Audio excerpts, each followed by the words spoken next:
நீங்க கணக்கு போட்டு பாத்தீங்கன்னா இந்த 4.5 வருஷத்துல பல கோடிகள் இந்த டெல்டா பகுதிகளில் இருக்கிற இந்த விவசாயிங்க கிட்ட இருந்து கமிஷனா புடுங்கி இருக்கிறாங்க. இத வேற யாராவது சொல்லியிருந்தா கூட நான் நம்பி இருக்க மாட்டேன். ஆனா என்கிட்ட சொன்னதே விவசாயிங்க தான். விவசாயிங்க பொய் சொல்ல மாட்டாங்க. சிஎம் சார், அது எலெக்ஷன் ரிசல்ட்டா இருக்கலாம்.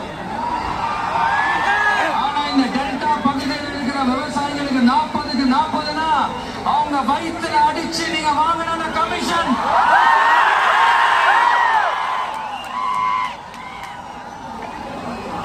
இது உங்க ஆட்சியில நடந்திருக்குது. சிஎம் சார், இதுக்கு என்ன பதில் சொல்ல போறீங்க?